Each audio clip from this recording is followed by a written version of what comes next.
I feel a sense of calm at the concept of, oh, there's room on the team for a team member. That doesn't mean a partner. It just means there's sort of a next step that would be important to take.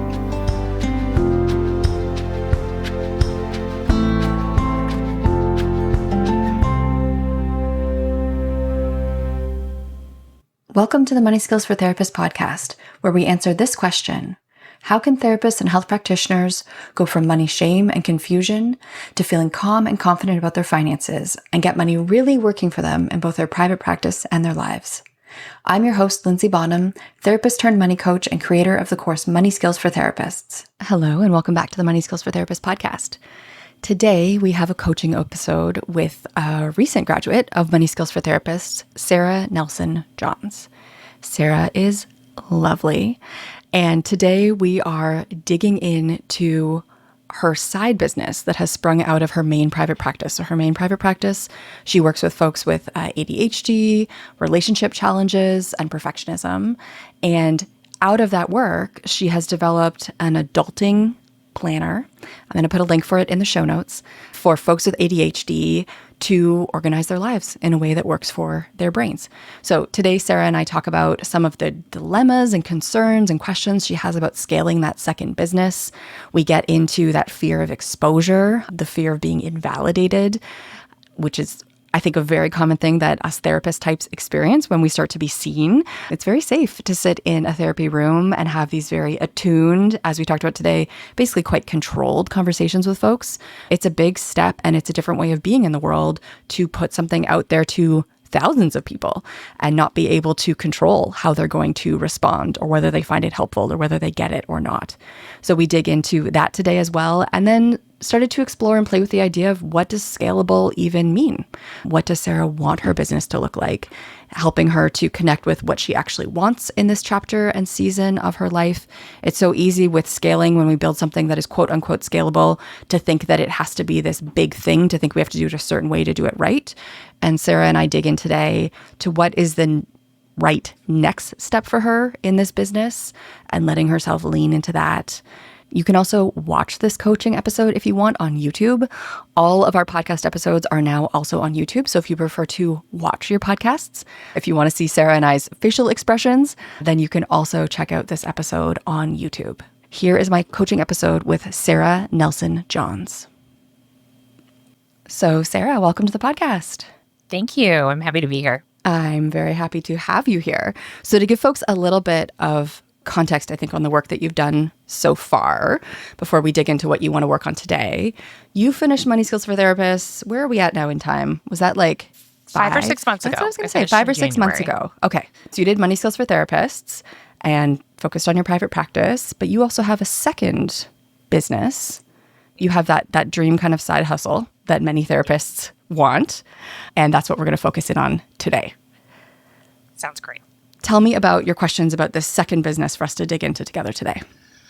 My second business, I work with a business partner, and she is the creative on it, and I am the writer on it. So she handles design and artwork and software, and I handle all of the treatment interventions that we offer, which it's a day planner for middle and high school students with ADHD and an adulting planner for those that are in the adult world and don't need semesters and things like that. And then we additionally have an emotions journal we've been working on that we want to release on a subscription basis. Mm-hmm. Okay. So this is like work that's really spun out of the clinical work that you do. Yes. Okay. Yes. And it's a beautiful like planner, by the way. Writing down. Thank you. It's like writing down the interventions that I offer with clients. Over the course of about 7 years, I was doing ADHD interventions with schools and teachers, parents and kids. And I started to realize I was saying them all over and over again, just one-on-one. Yeah. And that didn't feel good. I wanted to get the planner put together in a way that was accessible for a much wider audience, but was the same interventions that I use in treatment. Yes. Yeah. And I think this is like, you've moved into that scalable space where you've taken that one-on-one conversation you've had over and over and over and over that works, and you're turning it into something that could reach thousands of folks, rather than dozens that of word folks. feels like a scary word. Yeah. Okay. Scalable. Yeah. Okay. That So, just made my heart go. okay. So I think this is part of what we're going to follow today. So tell me then about your dilemmas or the stickiness with this second business at this point.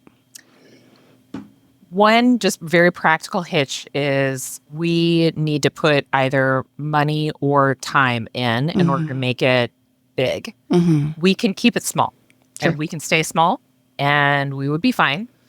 But that goal of we wanted to help more people with a very valuable and useful tool is going to involve time or money. And either one is going to impact my finances at home for a while until we either invest ourselves or get an investor.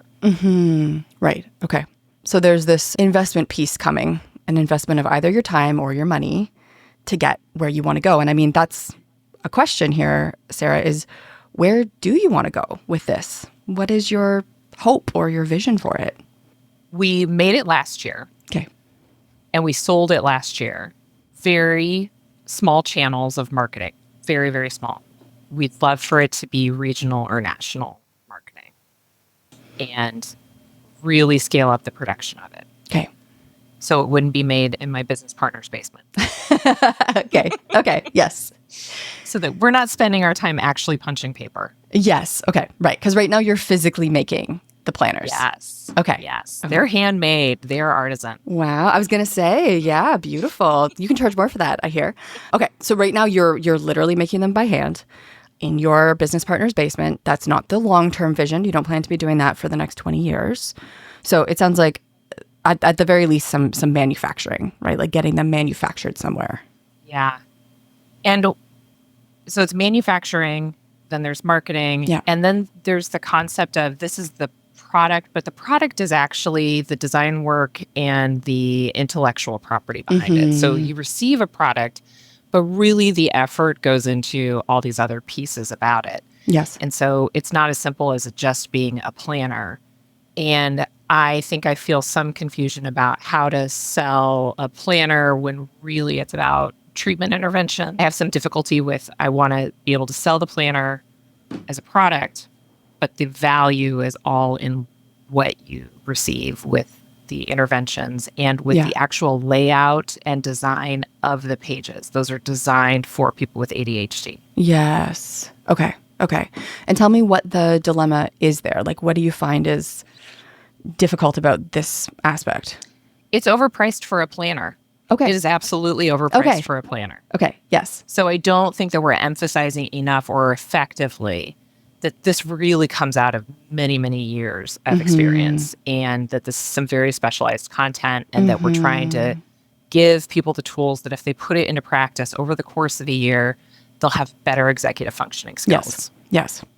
Yeah. Because I mean, what I'm hearing is the value of the product is really about your clinical expertise, right? And your business partner's creative gifts that can make that into something beautiful and usable. But this is about your 7+ years of clinical interventions that you've done and your clinical expertise that you're packaging up for folks to access.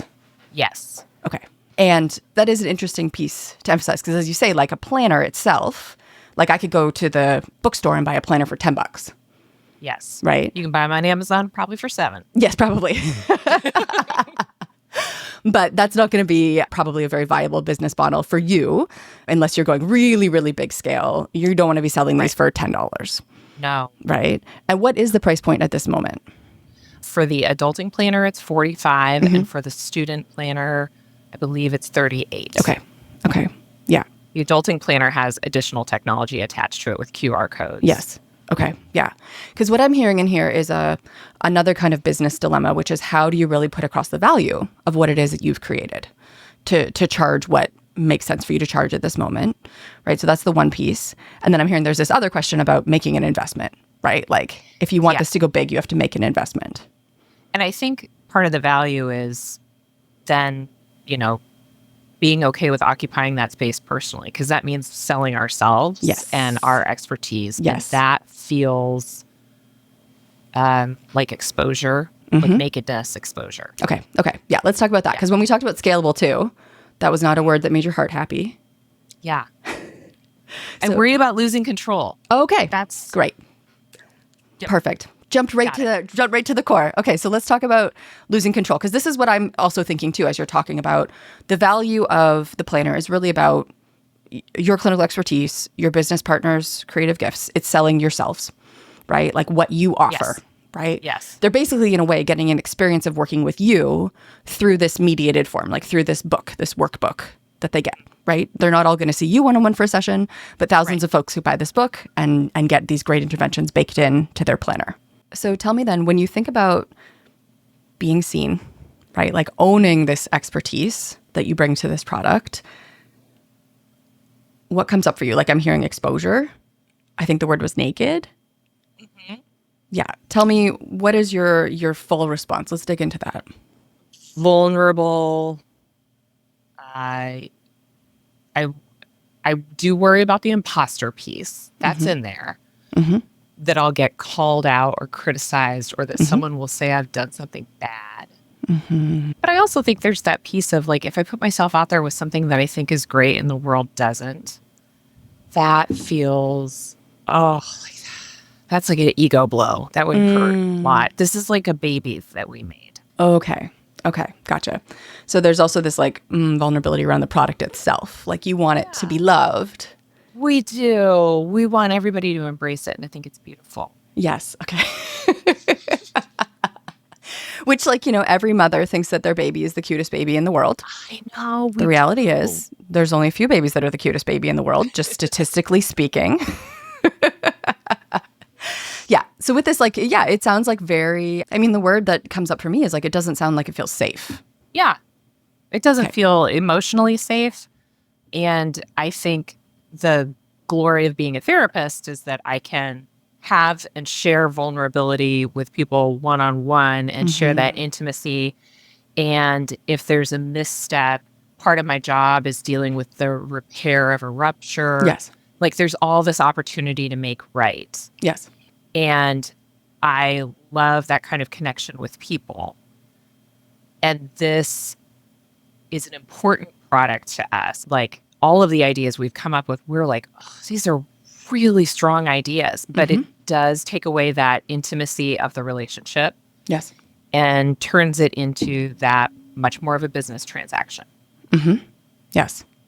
Yeah, it's no longer an individual relational experience that you're having with a specific person who you can like adjust and read and slow down or speed up, match their language, match their humor. Right. Can't do any of those things when you're writing something down on a piece of paper. In those one-on-one conversations, to go back to the word that you used earlier, there's a lot more control. Yes. And ability to really tweak the message. Mm-hmm. If I say something too broad and the person says, I don't understand, can you explain that differently? Yeah. I actually have that opportunity. Yes. So that very in the moment stuff, and I hadn't really ever thought about it as controlling, but it is. I can be very controlling of my message. Mm-hmm. Yeah. Yeah. And I mean, I think control, gets a bad rap. Control. Another thing would be managed, attuned, there's a lot attuned. Of skills. Yeah, attuned. Nice. There's the nice version. There's a lot of skills that go into being able to really meet that person where they're at. But it really is this one-on-one exchange that's happening, right? Yeah. And as you're moving into this space of having, you've already moved into this space by having the planner, the two planners, and all the things that are baked in, you don't get to see how folks are reacting or receiving or understanding or not understanding. That's true. And we did receive some feedback from people who had questions or felt like, this is never going to work. And we realized we need to be clear to parents that they're going to have to be involved in this with a middle or high schooler. Yes. There were some tweaks we did have to do. And so after I processed it, I was able to take it as information and then be able to respond to it. Yeah. But I practically had to go for a run to deal with my anxiety about someone said they didn't like our planner. Yeah, because what does that mean if someone doesn't like your planner? What is the anxiety about? Nobody's going to like it. That one person is the predictor of everybody else. Yes. Okay. Yeah. Yes. And I've been doing this job for 20 years and I don't know what I'm doing anymore. Yes, because that one person. The one person yes. took away my whole career. Yes, of course. Yes. Of course. And that is what happened, right? Your career ended after that. Right. I was completely invalidated and I was all done. All your clients quit. Nobody talks to you anymore. That's it. But yeah, this is the scary part, right? Of exposure is like, Yeah. there are going to be folks who don't connect and don't get it. There are folks who are not going to be your target audience, right? Who like dip in and check out your product and are like, no, that's not what I need, right? Yeah. And so I'm curious, like, if that's part of the game, and it is, I'm going to tell you it is. I know. Yeah. That just makes me want to shrink. Okay. Why? I just had a little bit of a revelation on why does that make me shrink. And the revelation was, yeah, but this is a product that we're putting out there. This isn't me. Mm-hmm. And there's no reason I don't have to invalidate myself. I don't. Mm-hmm. And I'm getting caught up in this emotional thought around it. And the reality is this is going to have life cycles too, just like a therapeutic relationship would, where there's that introduction and there's that initial buy-in or initial resistance. Yes. Then there's taking in a little bit of education and maybe really reflecting on, why is it that I want, this emotions journal or the ADHD planners that we're asking people to be vulnerable to for themselves. And I hadn't really thought about it in both those ways, both that it's the product is not me, and the other part of there is life cycles and relational pieces that still occur. Sure. And so that is really important and maybe even a really good selling point. Yeah. Yeah. And tell me about that. How could that be a great selling point? It's as basic as saying we want a to-do list to be a living document. And then making it as big as, and so if you want to make changes, you have to be honest with yourself. And that's part of what we do in this planner is we ask people to reflect on what is your reason for wanting more organization in your life? Because the motivation has to come from the person, not from the product. Yes. We can give them tools, we can give them the education, we cannot give them the motivation. And so we ask people to do some really deep reflection on what kind of year do they want to have? That's sort of our tagline is a different kind of year.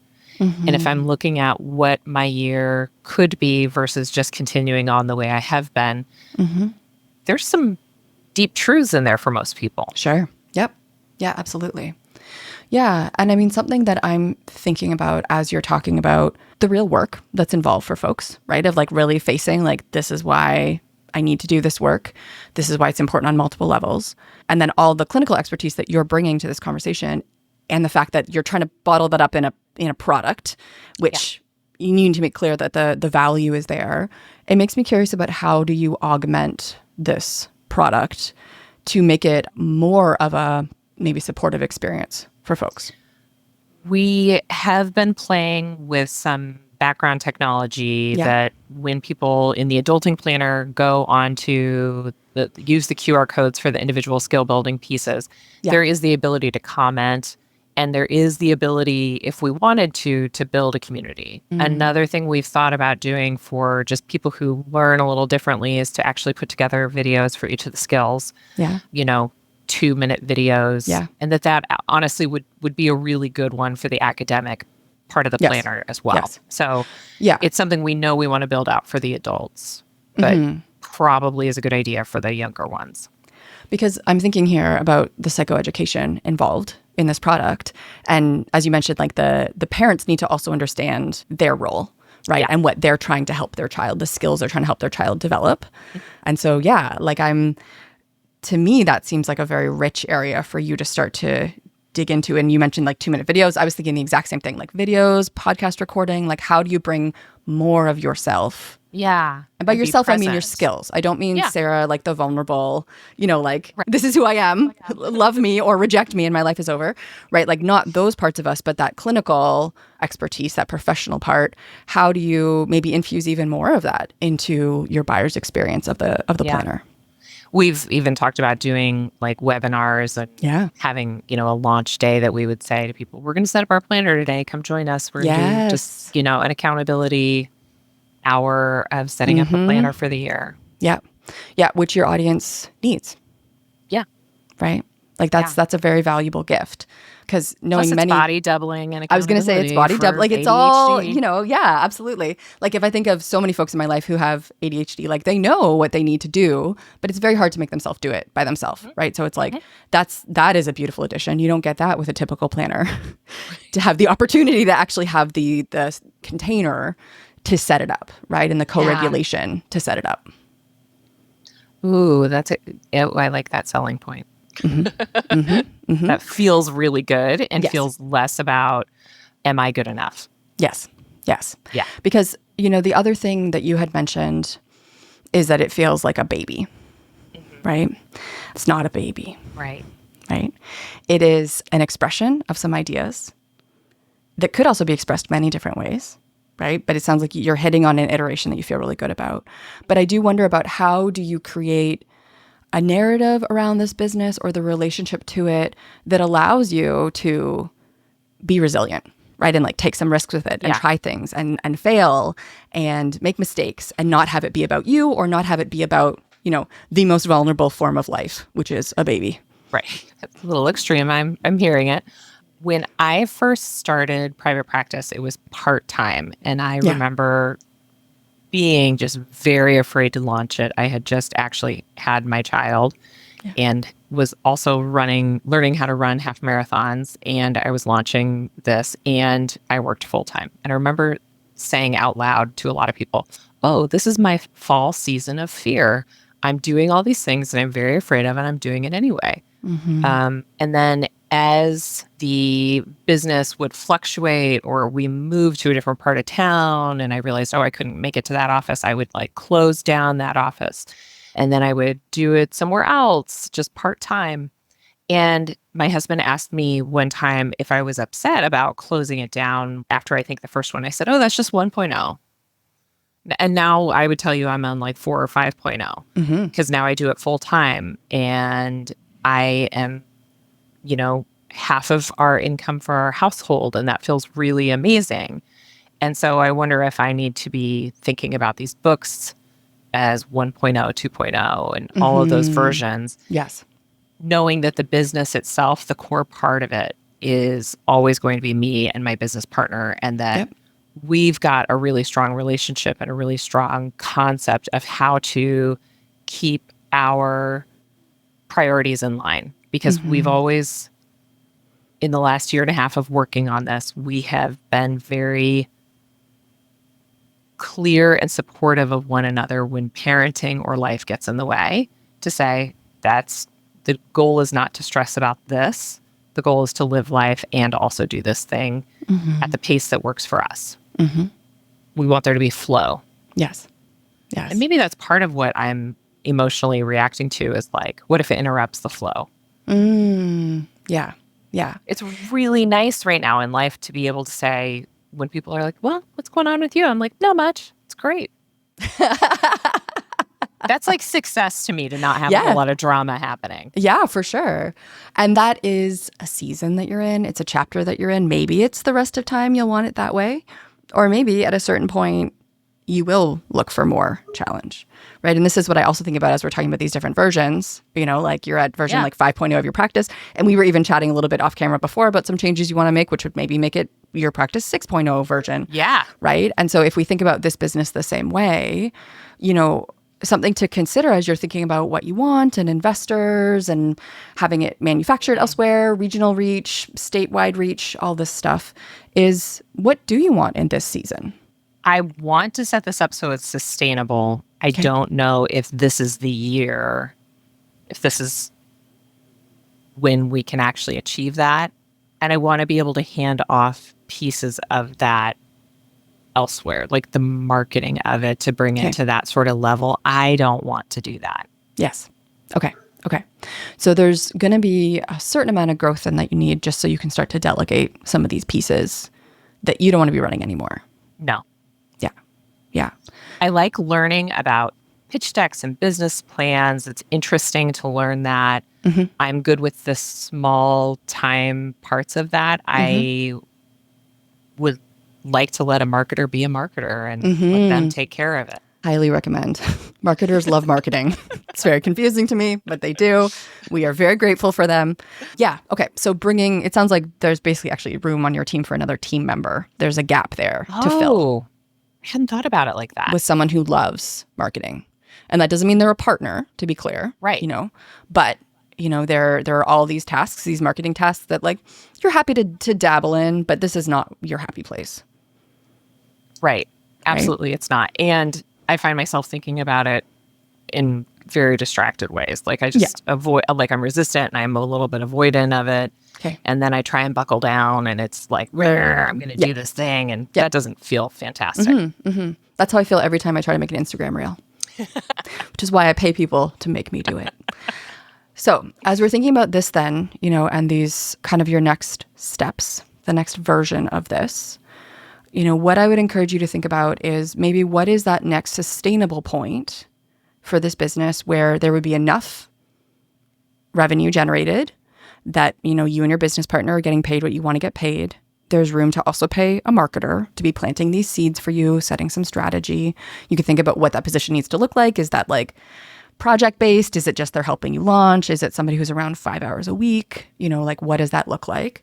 And also what level of skill are you looking for? Could that be an administrator who, is implementing your ideas? Or is that somebody who's coming in with their own strategic expertise, right? Like there is going to be an equation here, surprise, surprise, for what this next sustainable step looks like. But what I'm not hearing from you at this moment is that like you want to like, what would the word be? I'm not hearing explosive growth is your goal.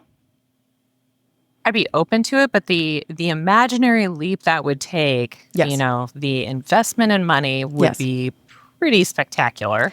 Yes. Because it would effectively mean me cutting my client load in half. And so the investment would have to come from outside. Yes. Yeah. You would probably be looking at a loan. Yeah. A loan or an investor, like a silent business partner or a grant. There's lots of funding opportunities there. And that is a door that will continue to be open to you, right? Yeah. In the future. That doesn't have to be a decision that you make this year or next year. But what I'm hearing from you is like, right now you're enjoying this season of your life where there's not a lot going on. There's no urge to change that. You're not bored. You don't feel like you're like... We're humming along. We've got the flow. You've got the flow. Flow is nice, right? And right now it doesn't sound like there's a feeling of flow of wanting to go huge, but there is some flow towards the next level. It'd be nice to get some of these things off your plate. I feel I feel a sense of calm at the concept of, there's room on the team for a team member. That doesn't mean a partner. It just means there's sort of a next step that would be important to take. Yes. And coming back to that word that we talked about at the beginning, scalable. Yeah. This is a version of scale. Yeah. Scale gets to be whatever size you want. Yeah, it can be 20%. It can be 20%. So when you think about that this is scaling, right? But it's scaling at a pace that lands you where you want to be. How does that sit with you? Oh, that feels lovely. And it feels, like just I'm going on a cruise. Exactly. It's okay. We're just taking the next wave as it comes. I don't have to think about the ocean voyage. We're just taking the next wave as it comes. Yeah. And one day you might decide you want to take the ocean voyage and like get this into national bookstores. Yeah. And you might not. Right. And you get to choose that. Yeah. Oh, that feels really good. Okay. I'm holding on to this idea of like, I want it to be a cruise. Yeah. Nice. Okay. So coming towards the end of our conversation then, Sara, what are you taking away? Well, that my own stepping back and becoming a bit more objective about what it truly is versus over-identifying with it is a really important concept, I think, for my brain to wrap around, and one that I'm going to need to remind myself about. I also think it's really helpful for me to think about steps as opposed to I know what the big version of this is. I just didn't know what the scalable steps were. Yes. Each little individual step. I know Mount Everest, but I just didn't know the base camp kind of thing. Yes. And I am a firm believer that we can find sustainable points where we want to find them, right? Yeah. By like looking at the numbers, looking at the balance of how much energy we have, what we want this to look like in our life, doing the math and putting in the effort to get you the numbers you need to make it work. It's not like the smallest version of the product works and the biggest version works. There's all these points in the middle that can also work. We just need to be thoughtful about what those points look like. We have the opportunity to present a pitch deck, but we literally have no written out business plan, but we actually could just do the pitch deck in 10 days. Okay. Almost feeling like I want to do it just for the experience. Sure. Yeah. Just to see what it's like, and just to see that one of them is that you do an elevator pitch. One is for an established business, which probably wouldn't be us since we don't literally have a business plan. And then one is for a new business. Okay. And I feel really positive about just like trying it without expectation. Yes. And before I was thinking, I don't even want to register for this thing because then it'll be putting myself out there. And now I feel much more like, oh, maybe we should just try this. I've got the day. I can go do it. Yeah. It sounds like something you can now just be curious about. Yeah. Try it out. See what happens. Yeah. Yeah. And I don't think you'd get any better at it unless you try it at some point in time. You got to be an amateur. Certainly not. Yes, you definitely do. Yeah. Like all of these skills we build through actually doing. Right. And there's this phrase that I heard recently that I really like, which is like a ship in motion can adjust course, right? But a ship that still can't, right? Yes. It's like when we're in motion, we can shift this way, we can shift that way, right? Like you have the opportunity to explore and tweak and feel into something and be like, nah, it doesn't feel right. I'm going to go a different way, right? But when we're frozen trying to make the perfect decision, we're not moving at all. We're not actually experiencing anything. Yeah, I can feel like I've shifted forward in very positive ways today. Yes. Beautiful. Wonderful. Thank you so much, Sara, for coming on the podcast today. Thank you. I feel great about this. In my conversation with Sara, I really noticed how once she started to shift the narrative around exposure and what that means, right? And we kind of had that joking exchange about like, somebody didn't like her planner. And then obviously her whole career ended, which clearly it didn't, right? But once we start to make friends with that exposure and find ways to tolerate it and shift our narratives around what it means if somebody doesn't like or get what we do, as we chatted about removing this language around something being your baby or being you, that you're putting yourself out there, and more it's you're putting a product out there, you're putting an approach, you're putting something out there that could also have many, many versions and iterations. Once we move into that more distanced, curious, strategic relationship with our business and what we do, so much more becomes possible, right? We shouldn't have the most vulnerable parts of us out there leading our business. We need to take care of those vulnerabilities. It's the parts of us that can be resilient and creative and curious and see failure and trying things as the way to move forward and to grow and to learn. Those are the parts and aspects of us that can really help us in our business and build a business that actually works for us, the business that we actually want. And those parts of us that feel more scared or exposed, we can take care of those and hold them back. They don't need to be running the show, right? They shouldn't be the parts that we're putting out there to everybody, because the reality is not everybody is going to like or get what we're going to do. So I'm excited for Sara moving into doing this pitch that she's now decided she's going to do. I'm excited to hear how that goes for her, because moving forward is how we figure out where we want to go. You can follow me on Instagram at Money Nuts and Bolts. As I mentioned at the beginning, all of our new podcast episodes are also on YouTube. So you're also welcome to subscribe to our YouTube channel so that you can watch the videos, get that whole other visual aspect of the podcast experience and see myself, see our guests, our facial expressions, our backgrounds, all of that good stuff. And if you're enjoying the podcast, it's super helpful for me if you tell your friends and colleagues about it.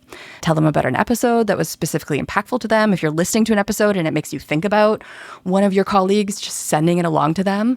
That is a really, really helpful way for the right folks to find this podcast and get value from it. Thank you so much for listening today.